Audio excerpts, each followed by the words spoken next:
E é um prazer que o curso de graduação em enfermagem do Centro Universitário FAMetro, que é a Unifametro, hoje soleniza este momento tão importante, que é a 15ª Semana de Enfermagem da Unifametro, a qual tem como subtítulo Qualidade em Enfermagem e Saúde na Defesa do SUS.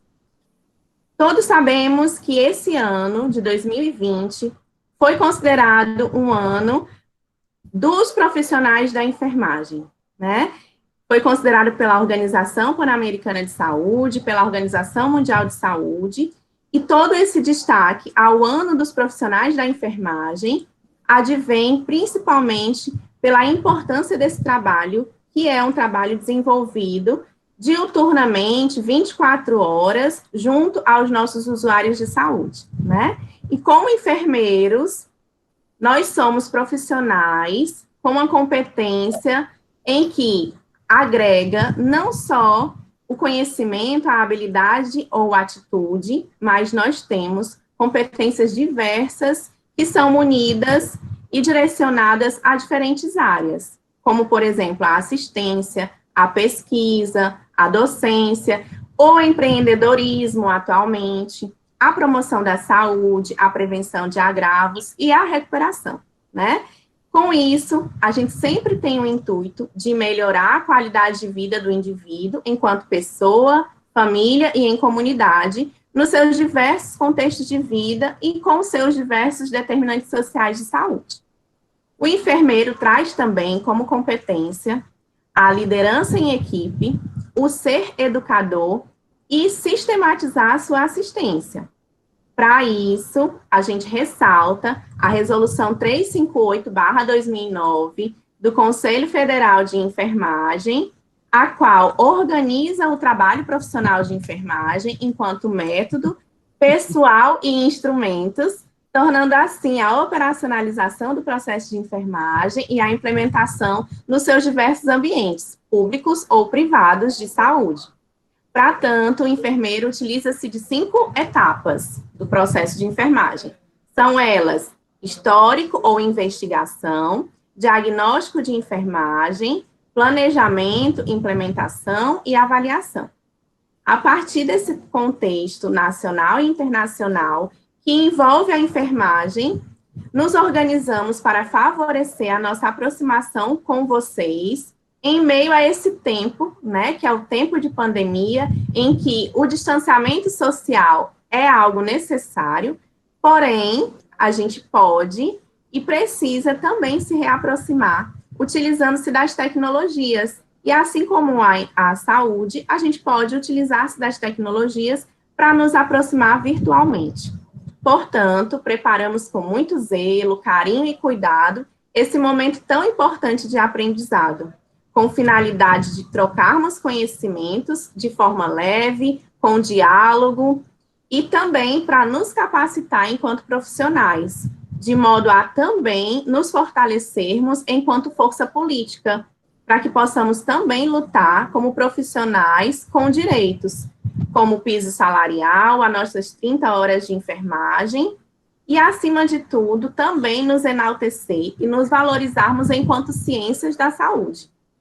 Diante dessas diversas facetas da enfermagem, destacamos hoje a prática de educação em saúde aliada ao processo de enfermagem, que veio também para consolidar a sistematização da assistência de enfermagem.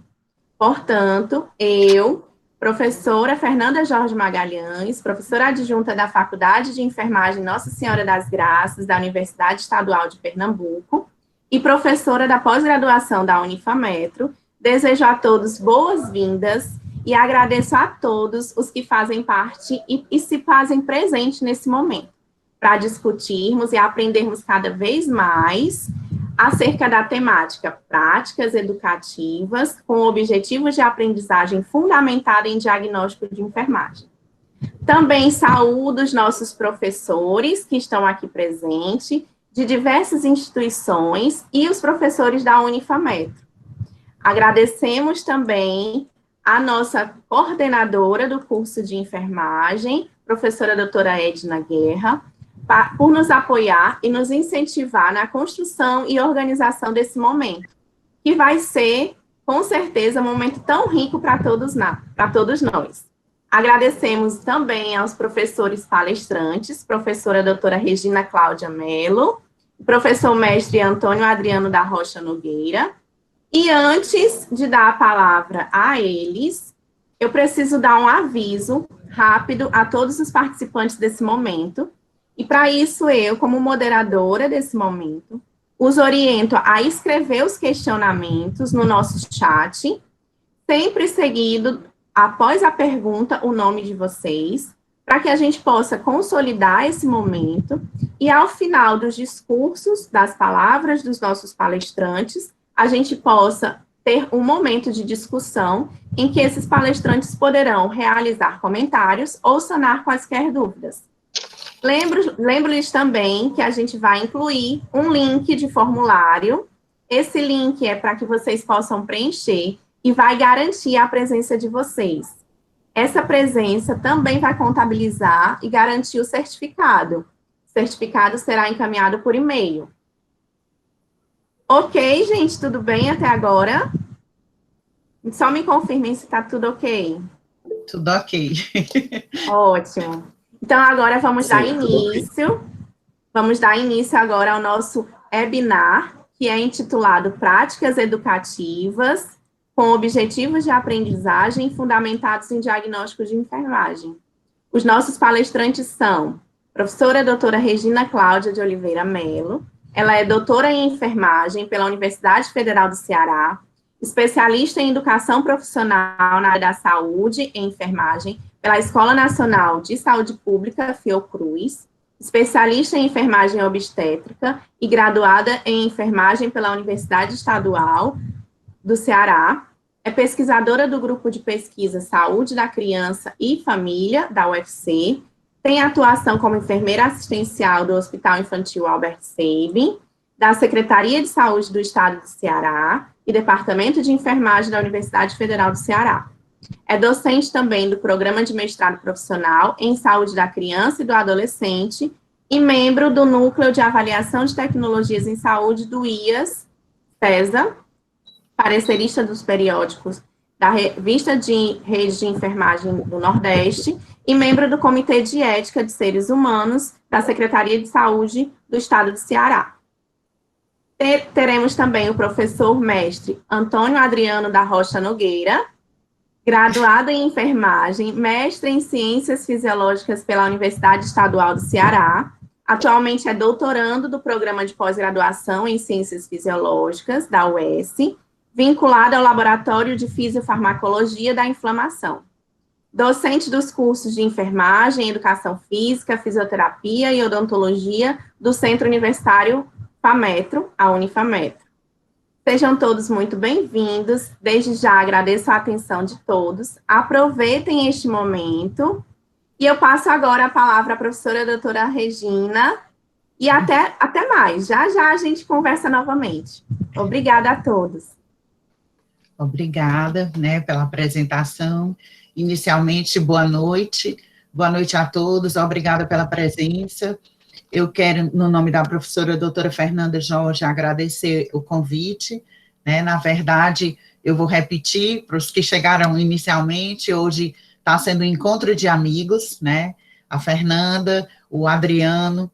O Adriano, a Bianca está assistindo, mas ela já sabe, o Adriano e eu, assim, é um caso de amor, É um caso de amor que a gente vive, literalmente, a fraternidade que a gente lê nas Escrituras. Quando Jesus coloca o que é viver em fraternidade, eu consigo vivenciar com ele, com a Lorena, com a Márcia, com alguns amigos, eu consigo saber o que é, com a Fernanda, saber o que é esse amor. E aí, hoje, ninguém veio, eu não vim com a proposta de dar aula, tá? Eu vim com a proposta de conversar a partir do que eu tenho de experiência, Então, a nossa profissão é muito linda. Ela é tão linda que no meio desse caos todo, ela se destaca, Ela é tão maravilhosa e, apesar das pessoas ficarem questionando ou pedindo reclamando disso, daquilo outro. Para você ser enfermeiro, você precisa amar a sua escolha. Você precisa se conhecer para saber o que é que você quer fazer da sua vida. A enfermagem, ela é centrada no paciente. Diferente de outras profissões, que são centradas na doença ou que são centradas nós somos centrados no paciente, no indivíduo, na pessoa, no ser humano. Como ele é o centro, jamais seremos substituídos. Hoje já existem celulares que verificam a pressão arterial, que pode te dizer muitas informações, mas nada como ter um enfermeiro do lado para estar te dizendo exatamente o que fazer com aquela informação. Ou que medidas você pode fazer para mudar o seu estilo de vida, tá? Então, para ser enfermeiro, para existir uma universidade, existe algo além, algo inicial, um projeto político-pedagógico, que ele é centrado nas diretrizes curriculares nacionais. O que eu vou fazer enquanto enfermeiro? O que eu vou ser? Seria interessante se depois, quem tiver interesse, consulte as diretrizes curriculares nacionais e veja o que quando eu terminar de cursar enfermagem, o que eu tenho que ter, o mínimo, para ser um bom enfermeiro. Algumas habilidades combinadas, entre elas a questão, habilidade cognitiva, eu tenho que ter conhecimento, mas não é só o conhecimento.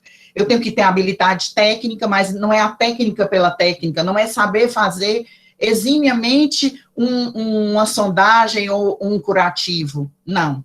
Eu tenho que ter capacidade e habilidade de me relacionar, de me comunicar, uma relação interpessoal entre pessoas, entre os meus pares, entre as pessoas que trabalham comigo e entre as pessoas que eu atendo.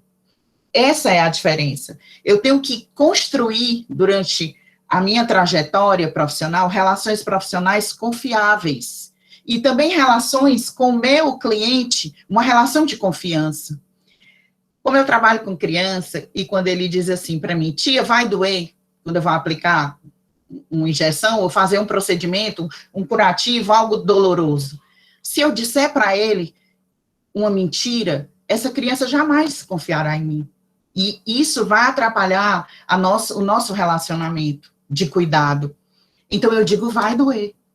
Mas, se lembra daquela formiguinha preta que belisca a gente? Ai, tia, dói muito. Eu disse, pois é, a dor que você vai sentir é menor do que aquela da formiga. E você não conseguiu vencer? Consegui. Eu disse, então, pronto, você vai tirar de letra isso aqui. Então, é a habilidade de você comunicar, se interagir. Bom, trouxemos, né, os diagnósticos de enfermagem. Aí, lá vem ela de novo falar sobre os diagnósticos. Hoje eu trouxe uma proposta diferente. Vamos desmistificar. Quando a taxonomia, ela surgiu, ela veio para dizer, lá no universo norte-americano, o que o enfermeiro fazia, quanto tempo demorava para ele fazer a atividade dele e quanto custava para ele fazer determinada atividade. Porque os gestores, os donos das instituições, os donos dos lobbies de saúde, eles queriam saber quanto valia. Então, um grupo de enfermeiras se reuniu e elas foram colocar no papel tudo que nós fazemos. Só, minha gente, que ninguém aqui, ninguém trabalha sem utilizar todas aquelas etapas do processo. E o que é sistematizar? Sistematizar é organizar. Então, vamos lá. Por que ficou todo esse caos? Porque a gente foi dormir, isso eu ouvi, ou foi ontem ou foi hoje, numa live. A gente foi dormir presencial e acordou online.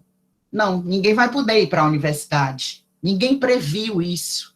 Ninguém se preparou, ninguém se organizou. E aí nós estamos nos adaptando. Mas sistematizar é organizar. E vejam vocês que, apesar do caos, a enfermagem, ela vem na linha de frente. Na linha de frente, é uma guerra. Na linha de frente, organizando. Na linha de frente, enfrentando. Na linha de frente, pensando, priorizando. O que eu vou fazer? Eu vou atender esse ou eu vou atender aquele? O que eu vou fazer agora? Eu tenho EPI, eu faço isso. Eu não tenho, o que eu faço? Todos nós precisamos dessas habilidades para, na hora que eu for trabalhar, seja onde for. E isso é que eu acho maravilhoso. Porque o enfermeiro, seja na área que ele for atuar, tá certo? Ele se destaca, mas vai depender dele. Gente, valorização é interna. Não esperem valorização externa. Ah, fulano, Beltrano vai me valorizar, não. Se eu não me dou valor, ninguém me valoriza, porque é algo intrínseco, é algo meu. Então, ninguém fala da minha profissão para mim, porque eu amo o que eu faço, eu amo a minha opção, eu tenho convicção dessa escolha. Não foi algo que surgiu ao acaso. A cada dia, e aí hoje eu ouvindo uma colega, a Sandra, falando, quantos anos de estudo, de investimento, quantos anos que a gente vai lendo, comprando livro, fazendo cursos, se capacitando, aprendendo com os colegas, isso é investimento pessoal, investimento financeiro, investimento de tempo. Então, a minha profissão tem um valor. E aí, se eu me sujeito a dar um plantão por um valor ínfimo, ah, professora, você está dizendo isso porque você é concursada. Tudo bem, a gente quer o bônus, mas a gente não quer o ônus. Para ser concursada, você sabe quantas horas de estudo eu passei, quantos finais de semana eu não fui curtir, quantas noites em claro eu passei para terminar aquela tese, aquela dissertação. Então, é investimento pessoal. E isso você tem que querer. Quando você pensa em você e pensa em fazer um investimento pessoal, as coisas vão acontecendo naturalmente. Então, o processo de enfermagem, gente, ele é o que você faz no seu dia a dia. Todo dia você faz. Porque eu não penso um enfermeiro que, por exemplo, quando ele chega, vamos pensar aqui uma situação na emergência. Chega alguém, ele vai acolher aquela pessoa. A primeira coisa que ele vai fazer é utilizar todos aqueles instrumentos básicos para cuidar. Lembra, Iracema, que a gente conversava? Observar, trabalho em equipe, tudo isso, ele vai imediatamente, é tudo junto, vem em bloco. Aí ele vai priorizar. Não, primeiro eu vou resolver isso aqui, depois eu vou resolver isso. Isso acontece automático. Nos livros, as pessoas ordenaram em etapas por uma questão didática, só para nos explicar melhor. Mas quando eu investigo, quando eu colho as informações, eu vou determinando a necessidade de cuidado de enfermagem daquele indivíduo. O que ele precisa mais agora? Alguns colegas da atenção básica sabem muito bem, imagina agora depois, pós-pandemia, que algumas pessoas procuravam o posto de saúde, não porque estava com problema físico, mas porque queria ser ouvido, porque queria uma atenção, porque ela queria simplesmente alguém que olhasse para ela. E aí, cabe a você, profissional, entender se aquela pessoa, de fato, qual é a prioridade. E, às vezes, a prioridade não é falar do pé diabético, a prioridade é você deixá-la chorar suas pitangas, o que ela está sentindo naquele momento, a dificuldade dela de criar os filhos, ou no emprego. Ah, professor, é cuidado. Eu cuido do... Cadê a visão holística? Eu cuido do todo, eu não cuido de uma fatia, de um pedaço. Aquela pessoa tem uma família. Por que tanto sofrimento agora com a pandemia? Você não poder viver o seu luto, você não poder dar adeus para a pessoa que você ama, você não poder velar o corpo daquela pessoa que tem um significado para você. Gente, isso é um trauma muito grande. E o profissional que está nesse momento sofre, e as pessoas também sofrem. Está aí a nossa diferença. Tem pessoas que criticam, o enfermeiro aparece nas fotos achando graça, sorrindo, sorri até para a bomba de infusão. Pois eu só rio para a bomba de infusão, sabe por quê? Porque eu louvo a Deus por aquele equipamento, pela alma bendita que criou, porque quando eu me formei, eu tinha que contar as gotas no relógio, 28 gotas por minuto, e hoje eu não preciso mais disso. Eu tenho um equipamento que me dá esse suporte, que me ajuda. Então, por que eu não vou sorrir? Se fala em empatia, mas assim, gente, hoje a máscara é muito legal. A pessoa não vê o sorriso, mas ela pode olhar, o olhar, ele fala. E aí a gente tem que exercitar isso, essa comunicação verbal e essa comunicação não verbal, tá? Então, quando eu investigo, quando eu colho os dados, eu vou vendo quais são os problemas de saúde reais que existem ou os potenciais que podem vir a existir. Vamos lá. Uma pessoa, por exemplo, como eu, com obesidade, tem riscos maiores, tem outras coisas para serem resolvidas. E aí, a gente vai pensar, bom, o que pode acontecer com ela? Vocês acham, será que eu não sei que eu estou com sobrepeso? Aliás, pela Nanda, eu não tenho sobrepeso, é obesidade mesmo, tá? Porque o IMC passou dos 30. Então, o que acontece?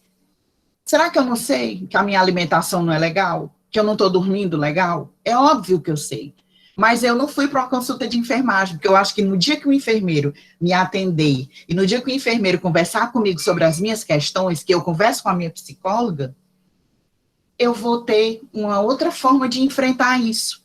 E esse é o papel do enfermeiro na educação e saúde, não é panfletar, não é entregar um folder, não é entregar uma cartilha, é conversar, é ouvir, é discutir, é mandar essa responsabilidade, a autorresponsabilidade. Gente, agora, com a história da pandemia, eu vendo os meus colegas adoecendo, perdi colegas, né? Isso me causou algo tão forte. Eu disse, gente, eu tenho que cuidar de mim, eu tenho que cuidar da minha saúde, eu tenho que cuidar do meu peso, não porque eu quero entrar naquela roupa X ou Z, mas é porque tu já imaginou, se eu contrair esse negócio, o sufoco que vai ser a equipe de enfermagem para me pronar? Meu Deus, que trabalheira que eu vou dar para meus colegas, eu tenho que cuidar de mim. Então, quando você vai coletando os dados, você vai pensando, e aí entram os diagnósticos de enfermagem. Professora, eu tenho que decorar, Regina, não. A Nanda é um livro de consulta. Por quê? O advogado tem o vade-mecum, o farmacêutico tem meu Deus, como é o nome? DEF, Dicionário de Especialidades Farmacêuticas. Os psiquiatras e psicólogos têm um livro específico de questão de saúde mental, tá? Os médicos têm o CID, Classificação Internacional de Doenças, e nós temos a NANDA Internacional, e temos outras, inclusive. Mas a que a gente está falando hoje aqui é a NANDA Internacional. É uma linguagem padronizada do que nós fazemos, da resposta humana. Então, eu preciso decorar tudo? Não, é um livro de consulta. Mas, obviamente, se a minha área é neonatologia, eu me aproximo, eu já tenho um olhar focado para os problemas inerentes ao recém-nascido.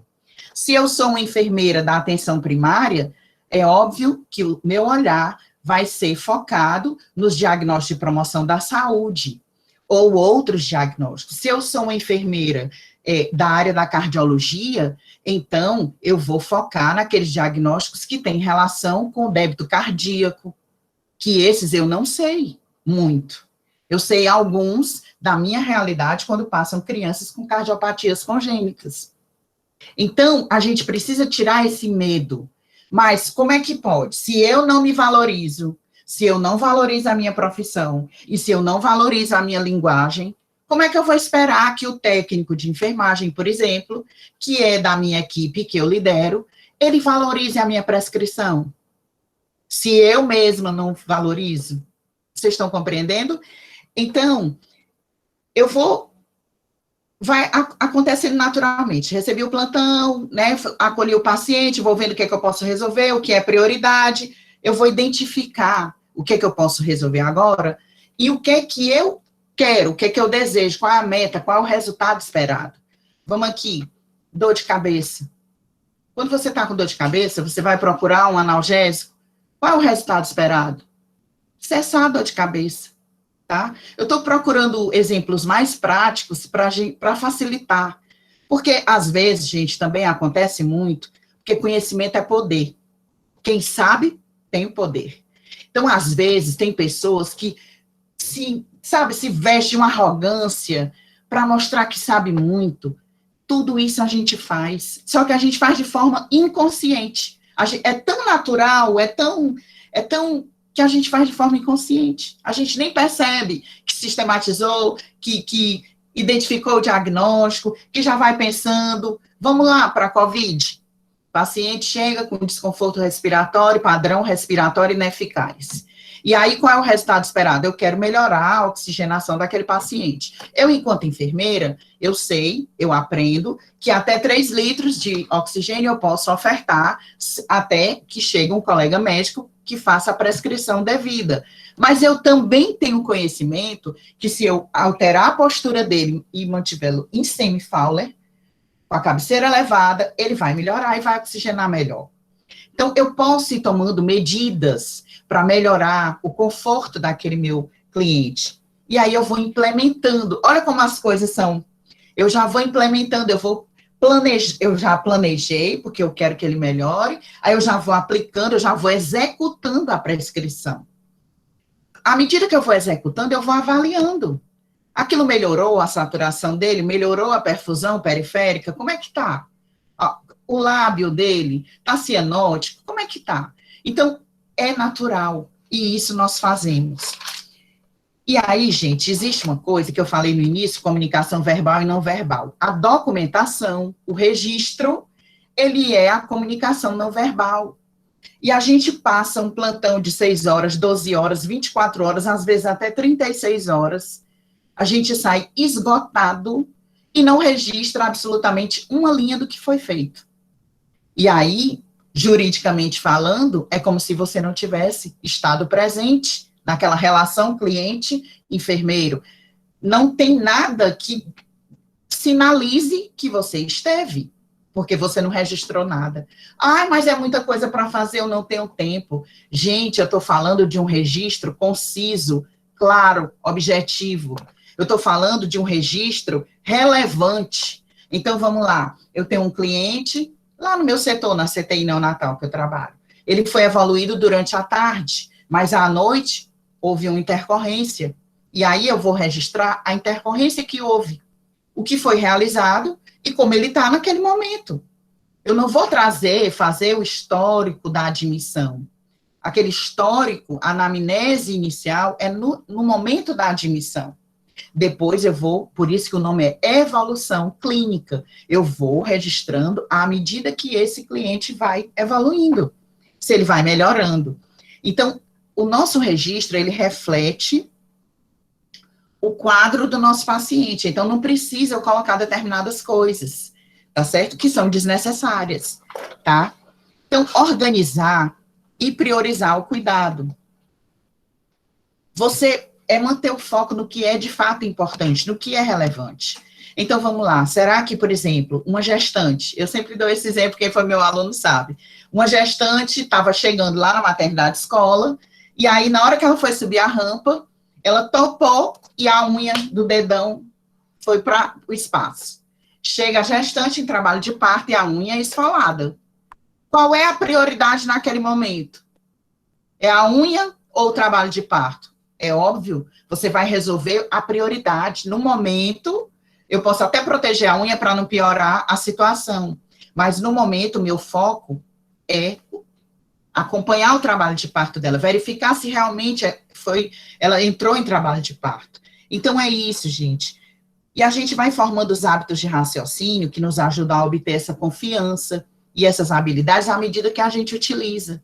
É óbvio que hoje, com 54 anos, depois de quase 30 anos, e perdi as contas de formada, eu tenho uma forma de ver diferente. Então, como recém-formada, o meu olhar, ele é ainda imaturo, mas eu só vou poder amadurecer se eu exercitar. E é isso que a gente tem que colocar na nossa cabeça. A necessidade que nós precisamos tá sempre estudando, aprendendo, ouvindo o colega. Sempre eu aprendo. Aprendo com meus alunos, aprendo com as pessoas que trabalham comigo, aprendo, enfim, porque se você está aberto, as coisas chegam até você. Mas se você se fecha, e aí você, mulher, esse papel, lá vem esse negócio de sistematização de novo. Pelo amor de Deus, se você não valoriza a linguagem que é sua própria, como que eu vou esperar que outra pessoa valorize? Vocês estão compreendendo? Aí a gente fica levantando bandeira de que quer valorização, como se a gente não se valoriza. Aí, assim, temos nossas lutas, são importantes, devemos nos politizar, mas, gente, o trabalho fala por si só. E isso eu digo, e tem alunos meus aqui que podem confirmar isso. O seu trabalho, a forma como você executa o seu trabalho, ele fala, ele ecoa. E quer saber de uma coisa? O impacto não é o teu contra-cheque. O que te impacta é quando você termina de cuidar de alguém e aí você olha para aquela pessoa e a pessoa olha para você e agradece sem dizer uma palavra. Porque o recém-nascido e uma criança lactente, ele faz isso. Ele olha para você. E aí você precisa ter essa sensibilidade de perceber quando o outro está com dor. Por exemplo, o bebezinho, né, o recém-nascido, ele sente dor, ele não fala, mas ele expressa de outras maneiras o desconforto dele. E à medida que eu vou me aprimorando nesse cuidado, eu percebo imediatamente, às vezes, só em olhar para o monitor, quando eu percebo um ataque cardíaco, opa, a criança deve ter, em média, até 160, né, batimentos por minuto, dependendo da idade, mas aí ele está com 180, o que está acontecendo? Ele está com dor. E aí você vai ver, ele fez um procedimento cirúrgico durante a tarde, e aí você vai ver o curativo está sangrando, enfim, a gente precisa ter um olhar focado na pessoa que cuidamos. Os equipamentos nos auxiliam, mas eles não são tudo. Eu não posso depender, por exemplo, vamos aqui, nós, nesse momento de vida online, tu já imaginou, se faltar energia, se, por exemplo, caiu a internet, aí aquele aplicativo que me dá as respostas lá, rapidinho no celular, se eu não estiver aqui. Então, gente, a cabeça da gente, ela precisa armazenar as informações necessárias, imprescindíveis para o meu cuidar. E aí, isso é uma construção diária. Eu quis trazer para desmistificar essa coisa que as pessoas têm medo. Não tenha medo, porque é apenas alguém, uma autora, escreveu aquilo que nós fazemos. Nós fazemos no nosso cotidiano, no nosso dia a dia. E é maravilhoso isso, porque, assim, cada vez que eu vejo, que eu pesquiso, que eu leio, e aí eu trouxe hoje 3 exemplos bem interessantes de diagnóstico de enfermagem, tá? Um é síndrome do estresse por mudança. Olha como ele é atual. Eu conheço de nome, mas eu não tinha intimidade, eu fui ler a definição. Distúrbio fisiológico e ou psicossocial decorrente de transferência de um ambiente para o outro. Quando eu fui ver os fatores relacionados, um dos fatores relacionados, isolamento social, o outro, barreira linguística, o outro, sentimento de impotência, sistema de apoio insuficiente. Por acaso, você está se identificando com isso? Nós todos vamos ter o diagnóstico de enfermagem, síndrome do estresse por mudança, porque isso tudo nos causou um impacto muito grande.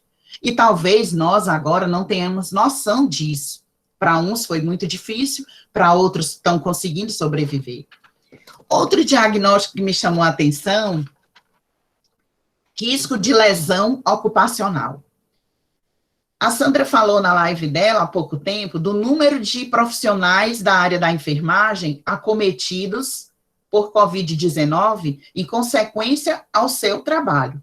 Risco de lesão ocupacional, susceptibilidade a acidente ou doença relacionados ao trabalho que podem comprometer a saúde. Nós, hoje, enfrentamos isso, porque eu estou lá, sábado eu estou de plantão de novo. Eu tenho medo de ser contaminada, eu tenho medo de trazer a contaminação para os meus filhos, para o meu neto que está agora morando comigo. Quer dizer, isso tudo, gente, que eu quis trazer é que o diagnóstico de enfermagem, ele não está lá só no hospital ou só no livro, ele está no nosso dia a dia, porque somos seres humanos, porque aqui elas retratam todas as respostas humanas. E isso é muito maravilhoso. E quanto mais eu leio esse livro, mais eu aprendo, mais eu vejo que não sei nada, que preciso ler muito mais.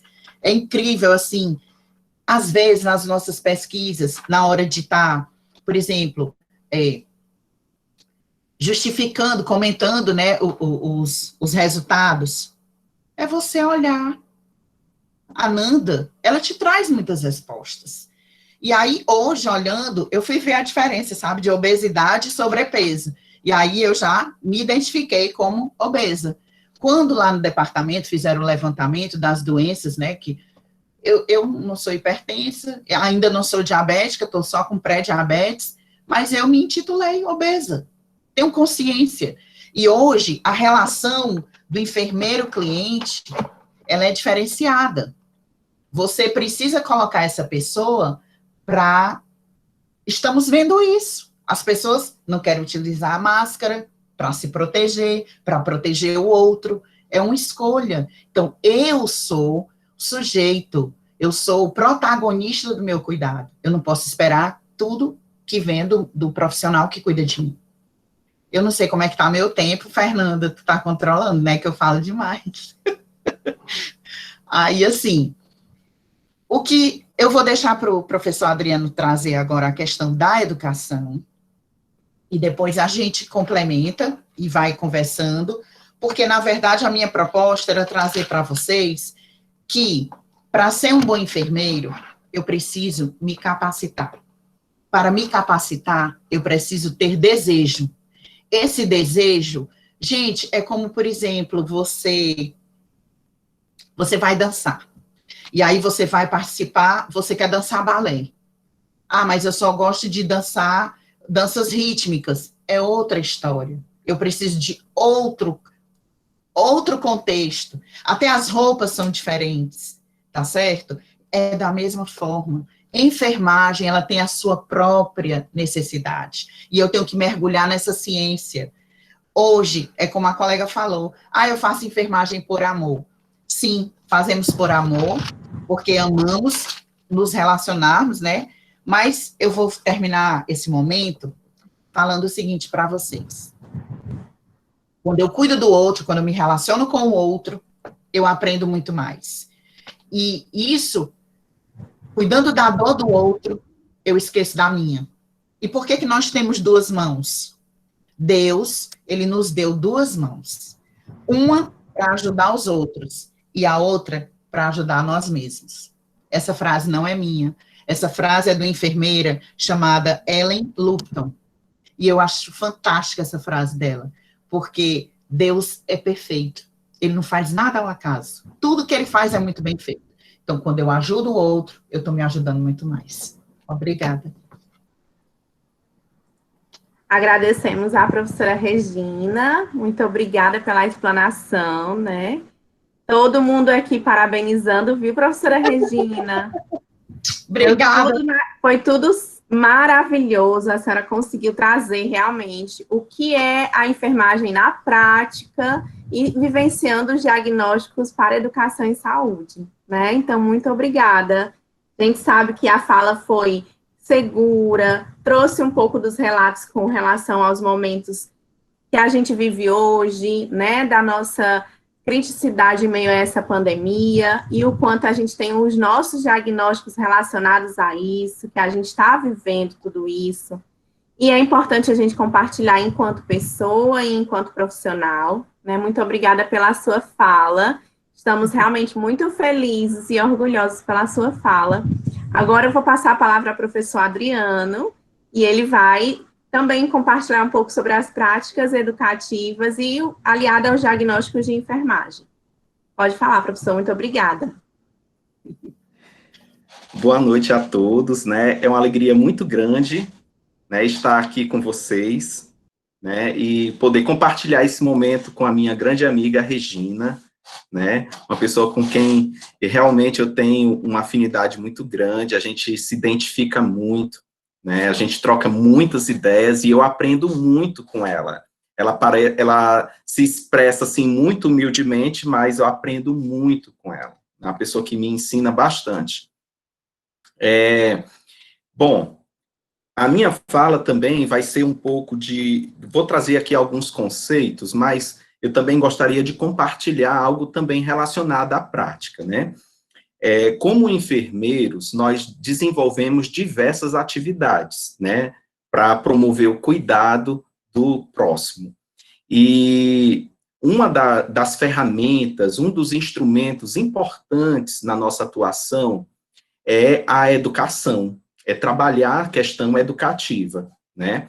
Eu costumo dizer para os meus alunos que todo enfermeiro é um educador, né? Nós não somos pedagogos, nós não estudamos pedagogia, mas nós somos instrumentos de transformação da vida das pessoas, né? Da vida dos pacientes, da vida dos grupos que participam das atividades educativas nos postos de saúde, e não somente restrito à atividade em posto de saúde, mas dentro da comunidade e em todos os lugares, né? A gente também tem a oportunidade de trabalhar a educação em saúde em ambiente hospitalar, por exemplo, né, onde a gente pode compartilhar e ajudar as pessoas a compreenderem. Afinal de contas, o conhecimento, ele é libertador, né, o conhecimento, ele traz uma transformação, né, nas práticas, né, das pessoas, e se nós pudermos ajudar as pessoas a mudarem seus paradigmas, a terem uma melhor compreensão acerca da sua situação de saúde, né, de saúde e doença, e essas pessoas puderem implementarem uma mudança comportamental que lhes traga mais saúde, nós estamos, sim, cuidando com uma qualidade imprescindível, né? Bom,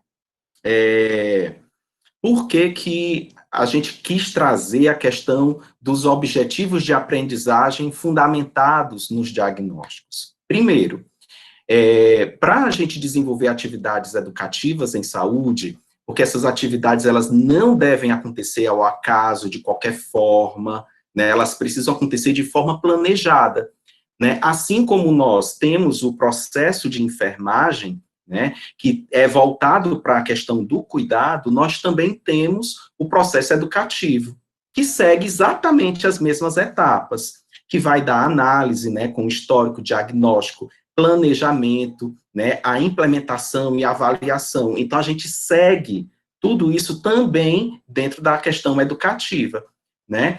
Então, eu costumo pensar o seguinte, que nós trabalhamos, né, a educação para cuidar das pessoas, e também o cuidado nos leva à educação, ou seja, à busca do conhecimento. Uma coisa leva a outra, né?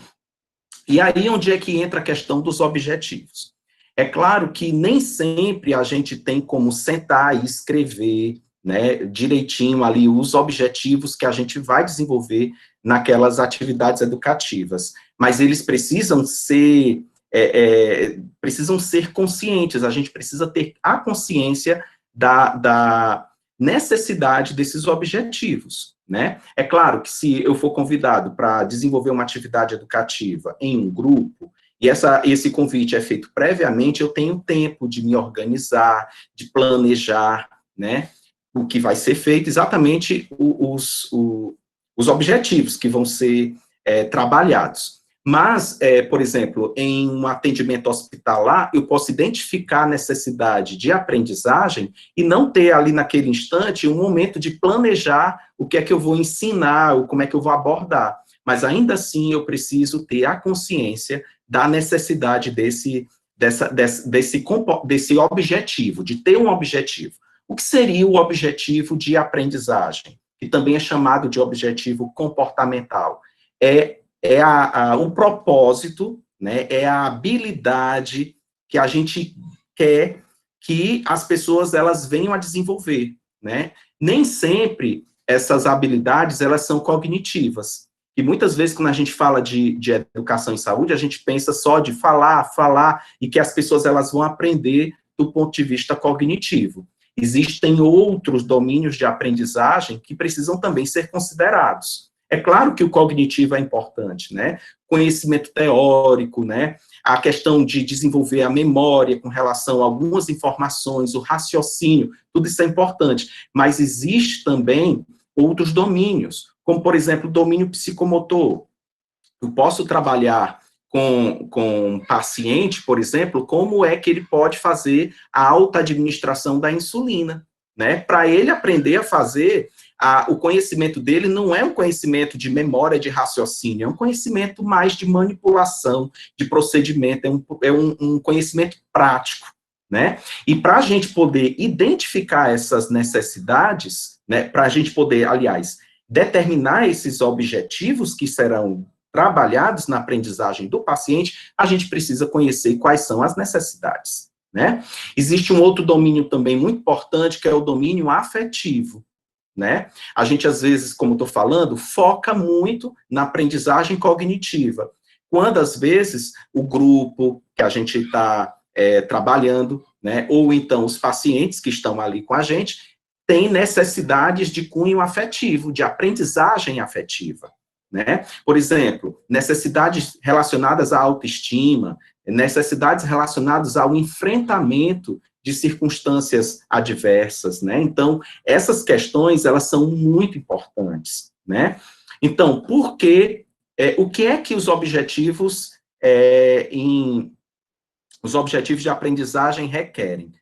Eles requerem que a gente tenha consciência, primeiro, do nosso público. Nós precisamos saber quem são as pessoas que vão ser ensinadas. A gente, às vezes, é convidado para uma atividade educativa, aí descrevem mais ou menos o público, mas a gente não tem um real conhecimento daquele público. Se a gente tiver a oportunidade de conhecer, né, o público previamente, seria ótimo. E numa atividade educativa que está acontecendo previamente, para ter aquele convívio, aquele contato, e ali, aquele nosso olhar, a gente vai conseguir detectar, né, as necessidades que aquele grupo tem, né? A gente precisa, então, conhecer o público, a gente precisa ter muito claro qual é o desempenho ou habilidade que aquele público precisa aprender, né? E a gente precisa também determinar condições e critérios associados a esse desempenho que vai ser trabalhado. De onde é que vai vir tudo isso? Vai vir dos diagnósticos, vai vir dessa percepção das necessidades, né? A gente, como enfermeiro, a gente atua na assistência, na pesquisa, no ensino, e em cada uma dessas estruturas a gente precisa trabalhar de uma forma focada, com objetivos. E a forma como esses objetivos são estruturados é diferente. O objetivo da assistência, o objetivo da pesquisa e o objetivo do ensino são diferentes. Por isso que eu estou dizendo que essa questão do objetivo de aprendizagem, que está relacionado ao processo de ensino, ele tem uma estrutura, precisa ser respeitada, né? Então, esse desempenho, ele vai ser melhor escolhido quando a gente se baseia nas necessidades, né? Nas necessidades dos indivíduos que estão ali para aprender. Maslow, né, em 1970, ele, que é um psicólogo, né, ele estabeleceu uma pirâmide hierárquica das necessidades humanas, né? Então ele colocou ali, né, de forma ordenada, né, as prioridades em termos de necessidades, onde a gente vai observar que está na base dessa pirâmide as necessidades fisiológicas, que são aquelas necessidades mais importantes, mais básicas. Então, quando a gente vai avaliar as necessidades, a gente sempre olha, né, para aquilo que vai ter maior peso, que é mais significante, né, mais significativo para aquelas pessoas, né, e as necessidades fisiológicas, elas estão ali. Como é que as pessoas... O que é que vai ser mais interessante, né? Aprender sobre segurança e proteção ou aprender sobre uma condição relacionada à sua doença ou uma questão física que lhe atrapalha, né? Então, as condições fisiológicas sempre vão estar à frente, né? Então, assim, eu convido a todos a darem depois uma olhada na pirâmide de Maslow, né, para conhecer essa estrutura importante na decisão de qual necessidade a gente deve priorizar naquelas atividades educativas. Sabe por que eu estou falando isso? Porque a gente, às vezes, é convidado para falar sobre um assunto em atividades educativas, e a gente quer falar de tudo, né? E a gente chega lá dando tiro para todo lado, né? E a gente, às vezes, confunde mais ainda os pacientes, né, querendo ali passar todas as informações, e não é bem assim. Às vezes vale muito mais a pena a gente pontuar algo bem específico, né, e trabalhar bem dentro do tempo que a gente tem, e para isso é importante que esse item escolhido seja significativo para aqueles pacientes. E aí é onde entra essa questão da gente reconhecer o que é mais necessário, né? isso deve trazer uma reflexão para a gente, porque o que parece ser necessário para o paciente, na minha visão, pode ser absolutamente diferente, né, da visão do próprio paciente, o que é para ele mais necessário, né? E a pirâmide de Maslow é exatamente um instrumento que nos ajuda a ter essa consciência daquilo que vai ser mais prioritário, né? Então, a gente vai poder decidir que habilidades, que desempenho, né, a gente vai requerer do paciente. Eu não estou falando aqui de qual o assunto que a gente vai abordar. O assunto pode ser, tem vários assuntos que a gente pode abordar nas atividades educativas. Estou falando naquilo que eu quero que ele aprenda, né, no desempenho, né? E aí, gente, como eu falei, não é necessário a gente se preocupar que o paciente tem que aprender tudo, né? Na verdade, ele vai aprender aquilo que é mais importante para ele.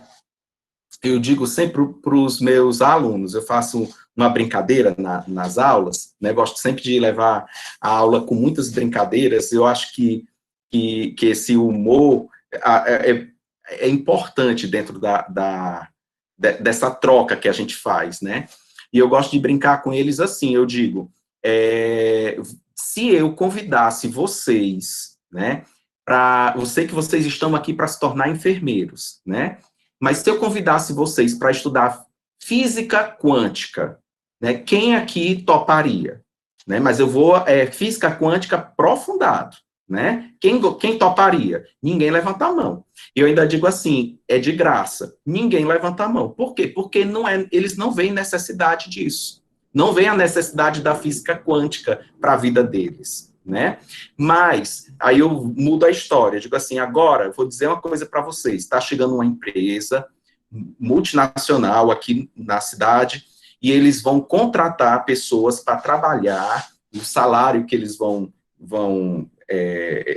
que eles estão divulgando é em torno de 50 mil reais, né? O salário é 50 mil reais, mas só vai entrar quem souber física quântica. Num instante muda o contexto. Por quê? Porque as pessoas elas começam a ver a necessidade de aprender. Então, a necessidade faz uma mudança, faz um sentido muito grande dentro das atividades educativas, né?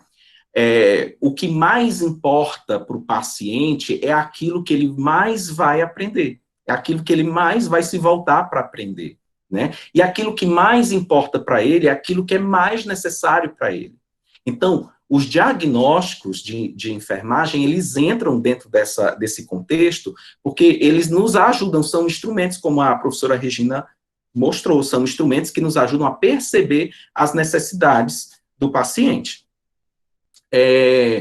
Quando eu estava recém-formado, eu me lembro, eu trabalhava em um hospital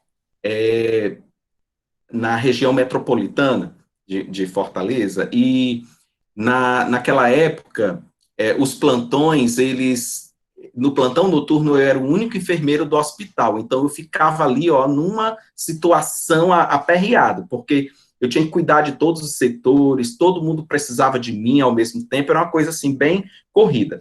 Mas eu me lembro muito bem, assim, muito claramente, de uma vez, em que eu estava fazendo a visita no setor de centro de clínica cirúrgica, e eu encontrei ali uma paciente que eu havia encontrado no plantão anterior, ela estava no pré-operatório e ainda estava no pré-operatório. Ela iria fazer uma esterectomia, né?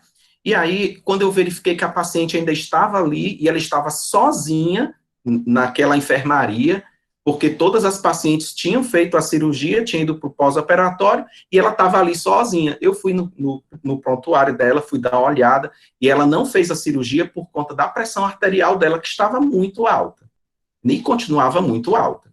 Então, eu procurei conversar com a paciente, tirei ali uns minutos para conversar com ela, e aí o que foi que eu percebi, dentro dos diagnósticos de enfermagem? A ansiedade, né? A ansiedade como um diagnóstico, né, que está lá no domínio 9, né, da Ananda. Então, essa ansiedade da paciente traduzia para mim uma necessidade fisiológica dela. Então, eu percebi ali que não era o medicamento que ela estava usando que iria trazer o efeito que ela estava esperando, que era se estabilizar para ser submetida à cirurgia, né? Então, foi o que eu fiz. Eu pensei em ajudá-la, olha só, ensiná-la, trabalhar a educação em saúde com ela, mas não do ponto de vista cognitivo, porque conhecimento ela já tinha. O médico vinha para o plantão, explicava para ela, as enfermeiras que estavam já tinham explicado para ela como era o procedimento. Isso não era o problema, não era falta de conhecimento cognitivo, mas ela tinha uma carência de conhecimento, de domínio afetivo. Era ali onde estava o problema dela. Então, foi o que eu fiz. Eu voltei no posto e verifiquei que existiam pacientes de pós-operatório da mesma cirurgia dela, que era esterectomia. Foi o que eu fiz? Convidei a minha amiguinha, que estava com ansiedade, a ir visitar as amigas que estavam no pós-operatório. Puxei uma cadeira, coloquei ali e elas conversaram um pouco. Eu disse, olha, vamos conversar sobre a cirurgia. Como é que você está se sentindo? Como é que foi a cirurgia? O que é que você lembra de tudo que aconteceu na cirurgia? E elas conversaram ali. Né? Quando eu retornei com ela para o leito dela, ela voltou muito, muito emotiva, com um sentimento de gratidão muito grande, né? E assim, me agradecendo muito, porque para ela tinha feito um sentido muito grande, né? Que era uma besteira, agora na percepção dela, era uma besteira muito grande que ela tinha medo de morrer, né? Ela tinha medo de perder a família dela, ela não tinha uma referência do que é estar no pós-operatório de esterectomia. E aquilo trouxe para ela uma segurança, né, um aprendizado que não adiantava eu estar trazendo conhecimento teórico e técnico para ela, né?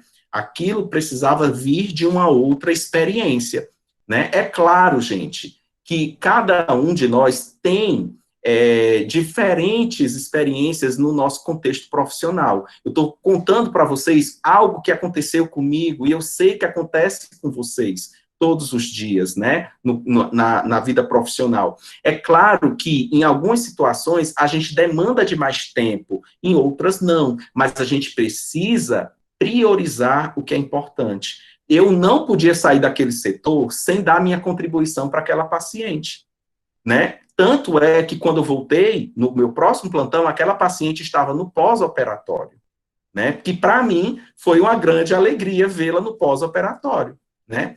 Então, era exatamente essas experiências que a gente queria compartilhar, né? Da necessidade desse olhar apurado, diagnóstico, né, para que a gente possa estabelecer atividades educativas, né, que tenham uma consistência, que tenham um efeito, né, que venham a motivar os pacientes e trazer, de fato, transformação na vida deles. Né? Muito obrigado, era isso.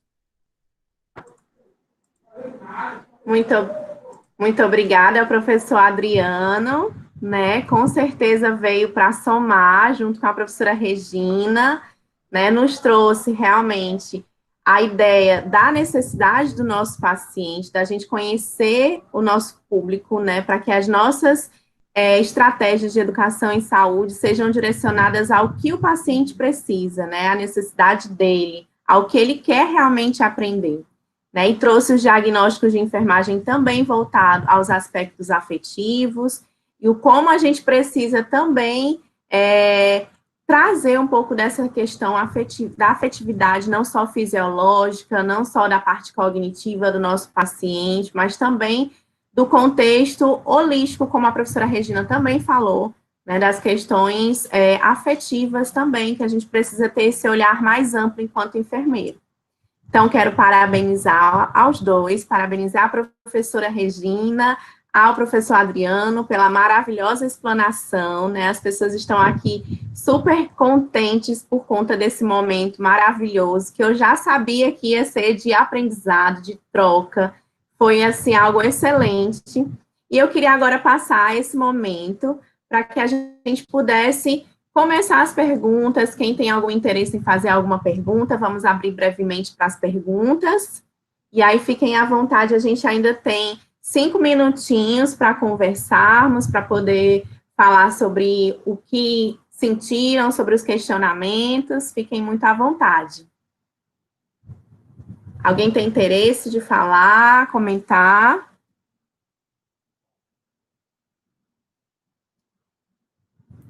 Iracema, você é suspeita. Olha aí, Adriana, ela sugerindo que a gente tem que fazer um canal. Prometo, já estou gostando desse negócio de live. Vou lá para o Instagram, tá bom? Estamos nos acostumando, né? É verdade, a gente vai se adaptando, né? Gente, só para informar, esse momento ele foi gravado, depois vai ser disponibilizado pela Unifametro, né? Então, a Unifametro vai fazer também um drive depois com todas essas nossas, esses webinars, né? Essas webconferências que a gente está tendo. Então, vai ser um momento muito rico para todo mundo, tá? Eu já disponibilizei o link, né, da nossa presença, que vai garantir o certificado de vocês. Vou colocar agora novamente. E eu queria mesmo saber se alguém ainda tem interesse de comentar, conversar alguma coisa, até parabenizar, alguma coisa que vocês tenham interesse.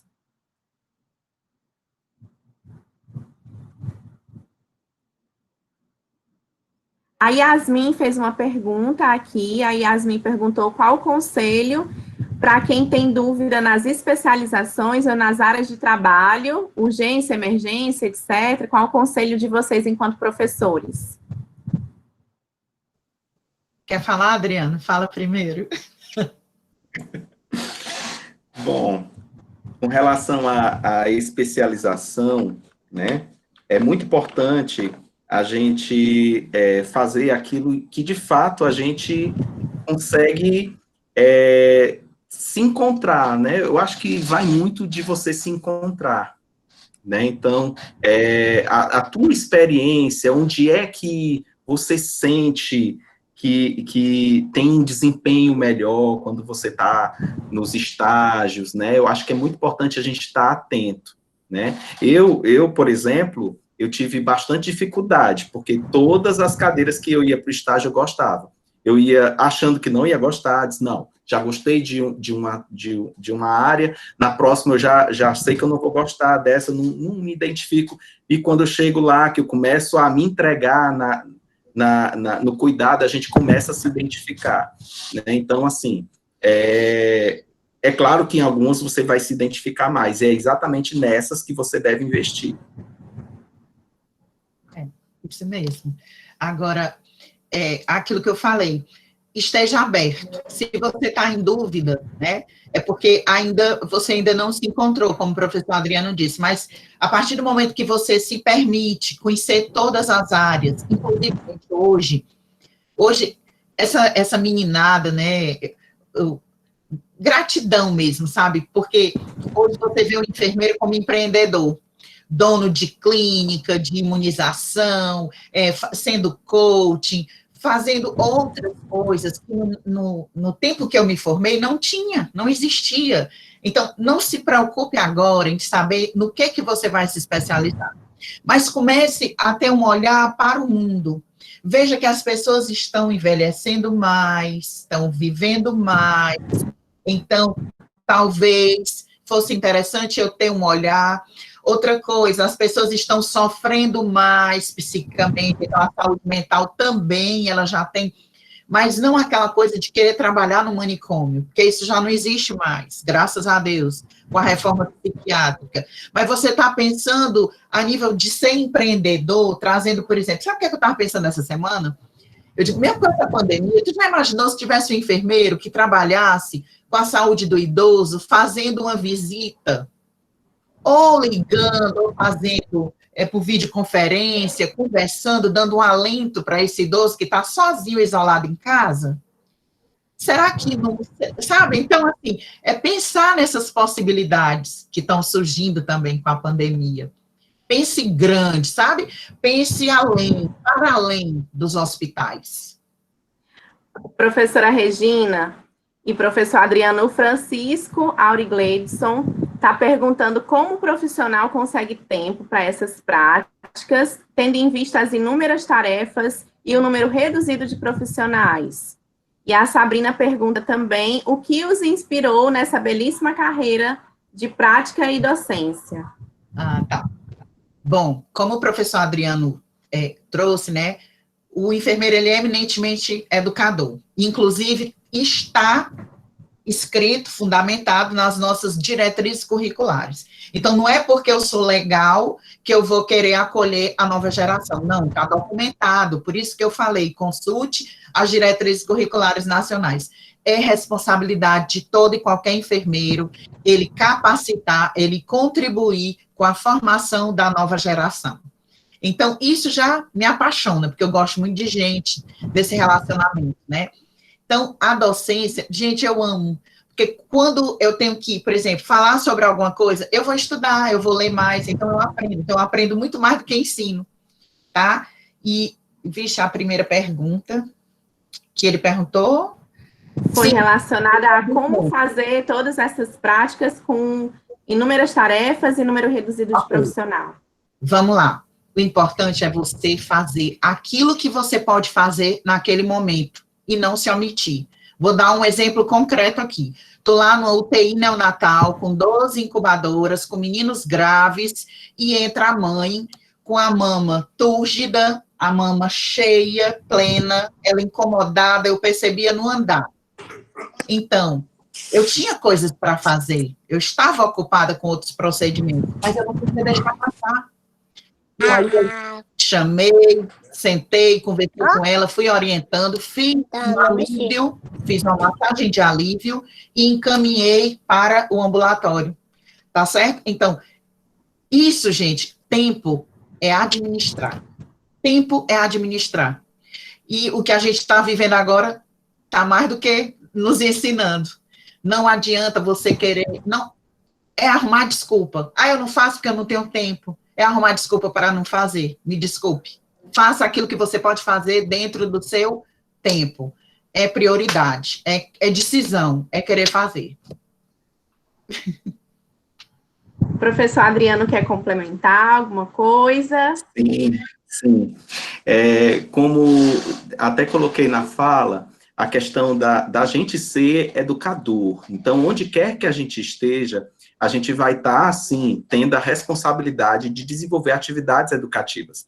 Agora, é uma realidade? Que, às vezes, a gente vai encontrar tempo curto, mas aí, como a professora Regina acabou de colocar, a gente precisa priorizar também, né? A gente tem que aprender a priorizar o que é mais importante. E outra coisa muito importante é que eu não preciso necessariamente parar tudo que eu estou fazendo para ensinar, né? Eu contei meu exemplo, né? Porque eu tinha ali apenas aquela paciente, não tinha procedimentos para fazer, né? Mas naquele setor. Mas, por exemplo, estou numa situação de ter pouco tempo, eu posso aproveitar o momento de um procedimento para ensinar naquele momento. Eu posso, já trabalhando naquele setor, por exemplo, de um hospital, já ter uma noção de que necessidades geralmente aqueles pacientes apresentam.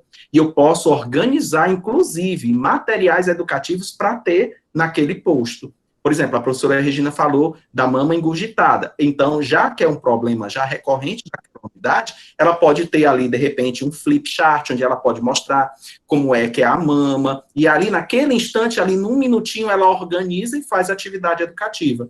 O que é importante é que, se a gente soubesse, tivesse uma grande consciência de que o conhecimento traz um efeito grande sobre a vida do paciente, às vezes muito mais do que o remédio, a gente iria investir muito mais nisso e dar prioridade. Com isso. Isso mesmo. Gente, eu queria só lembrar uma coisa, o professor Adriano trouxe, né, a Abraham Maslow. Eu sugiro que vocês procurem, eu não sei se tem na Netflix, mas é um filme maravilhoso, O Náufrago. Nele você consegue visualizar todas as necessidades humanas básicas. Ele fica sozinho numa ilha e assistam que vocês vão ver como é legal. Tá bom? Nós agradecemos, né? Agradecemos aos professores. A palestra foi importantíssima para o nosso crescimento pessoal e profissional, né? Aqui há todos os comentários das pessoas super satisfeitas, felizes com esse momento. E a gente agradece imensamente a participação de cada um. Agradecemos a todos os participantes, a cada um de vocês, por estarem aqui conosco nesse momento e de nos fortalecermos enquanto enfermeiros. Muito obrigada a cada um, obrigada a todos os participantes, aos palestrantes. Eu vou deixar exposto o nosso QR Code, que também facilita na hora de vocês entrarem nos formulários de presença. E desde já, muito obrigada, um beijo bem grande a cada um e abraços. Beijo. Vai. Tchau, gente. Tchau, gente. Um abraço. Querido, Abraços virtuais. Beijo a vocês, Marilene, Edna, minha querida. Beijo grande, viu? Ô, professora Edna. Me espero na sua casa nova. Tchau. Tchau, gente. Tchau, gente. Muito obrigada.